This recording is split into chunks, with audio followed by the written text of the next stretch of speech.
Bonjour mes chers élèves, vous me manquez beaucoup, j'espère que vous allez bien et que Dieu Tout-Puissant le bénisse de cette épidémie. On va commencer aujourd'hui une leçon de conjugaison qui est nommée l'impératif présent des verbes de troisième groupe. Alors comme vous savez mes chers élèves qu'on a déjà fait la première partie de cette leçon qui était l'impératif présent des verbes de premier groupe et des verbes de deuxième groupe et des verbes et le verbe être et avoir. Alors aujourd'hui on va voir l'impératif présent des verbes de troisième groupe.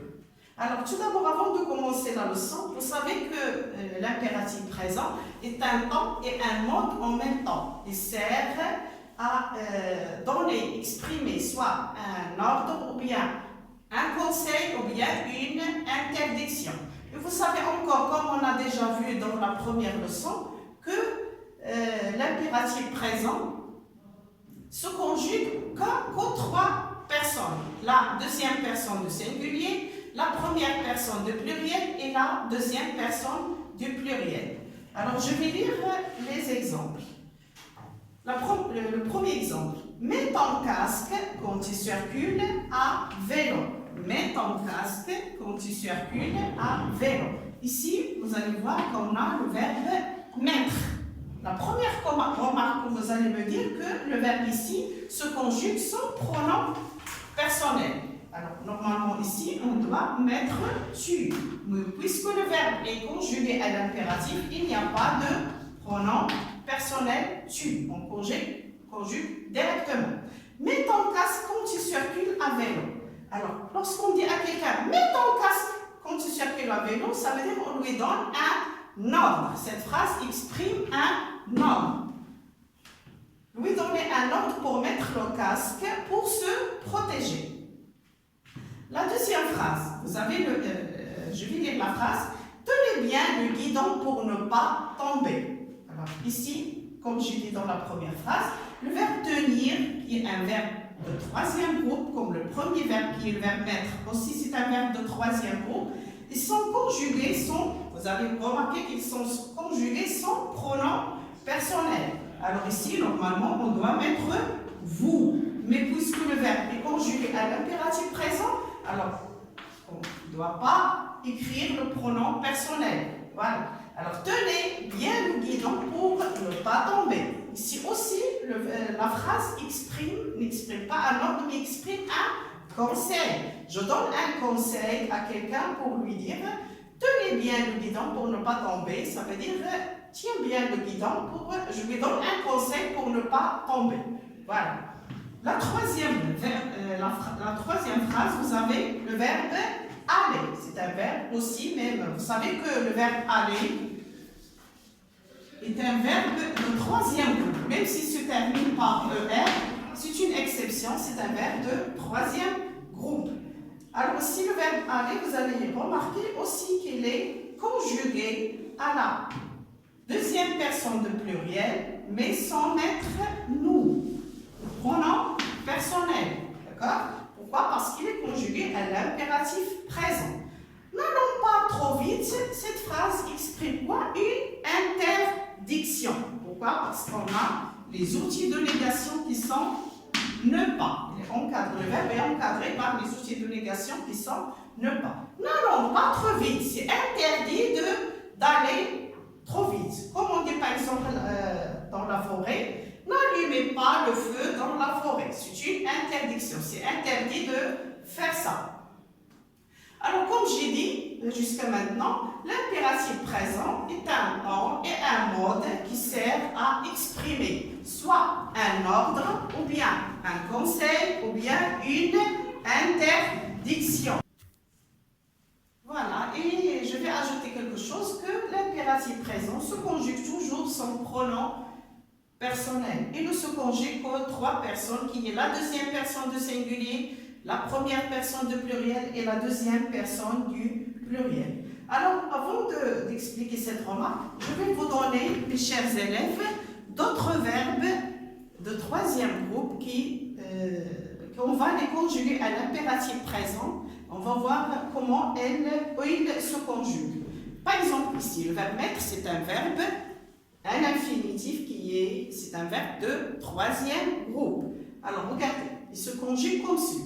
Mais, d'accord? Mettant, mettez. Il prend comme terminaison S, O-N-S et E-Z. Vous allez remarquer qu'il se conjugue, comme j'ai dit, que trois personnes. La deuxième personne du singulier, la première personne de pluriel et la deuxième personne de pluriel. Le verbe partir, aussi, c'est un verbe de troisième groupe. Se conjugue comme suit. Part, partant, partez. Il prend comme terminaison S, O-N-S et E-Z. Le verbe venir aussi. Vient, venant, venez. S aussi, S, O-N-S, pardon, et E-Z comme terminaison. Le verbe faire.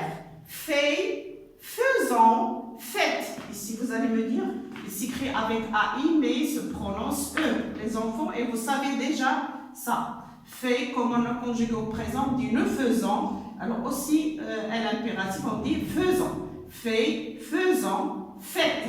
D'accord? Voilà. Et vous avez le verbe prendre aussi, se conjugue comme suit. Prend avec S, prenant, O-N-S, et prenez, E-Z, comme terminaison. Le verbe aller, aussi le verbe aller, c'est un verbe irrégulier. Il change, pourquoi irrégulier? Il change de radical. Il ne prend pas la même conjugaison dans le pronom personnel.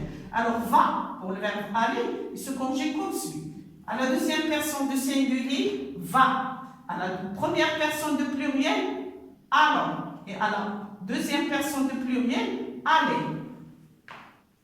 D'accord? Alors ici, il ne prend pas S. C'est une exception. On va voir quand est-ce qu'elle prend S dans une remarque qu'on va expliquer. Le verbe savoir, aussi, c'est un verbe irrégulier. Regardez comment il change de radical. Ce sont des exceptions, ces trois verbes.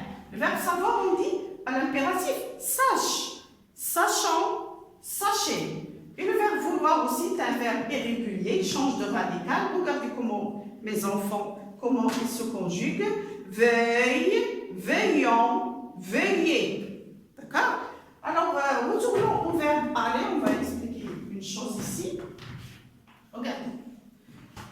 Le verbe aller, lorsqu'on le conjugue à l'impératif présent, il prend un S à la deuxième personne du singulier quand il est suivi de pronom Y.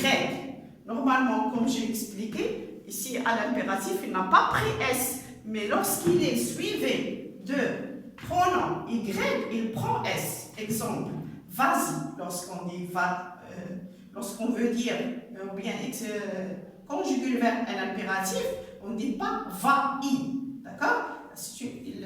On trouve des difficultés dans la prononciation. C'est pourquoi on ajoute un S et on dit va-y.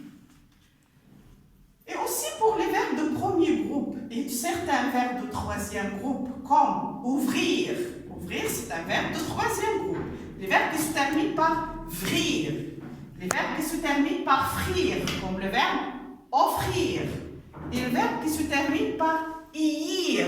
D'accord? Alors, ces trois sortes de verbes, lorsqu'on veut les conjuguer à l'impératif, on enlève le S final à la deuxième personne du singulier. Si le verbe est suivi des pronoms on et y.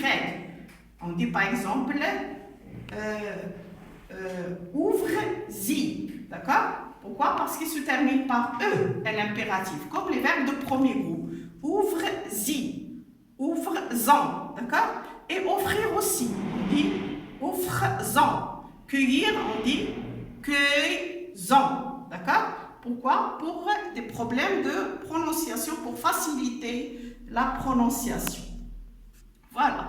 Alors, voilà notre leçon d'aujourd'hui. Il n'est pas difficile. On a déjà fait cette leçon en 5e année. Alors, mes élèves, vous devez réviser vos leçons à la maison. Révisez bien vos leçons à la maison.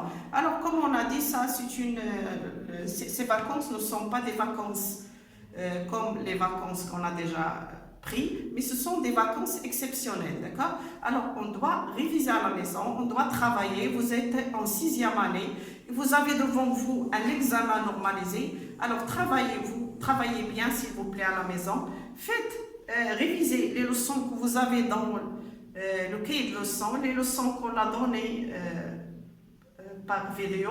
Révisez-les bien, travaillez vos exercices. Et vous avez encore à la maison le manuel des exercices comme Sigma, comme 20 sur 20. Travaillez tous les exercices et les textes, les questions de compréhension qui sont là. Et vous aurez, Inch'Allah, de bonnes notes dans l'examen normalisé. Alors, au revoir, mes élèves.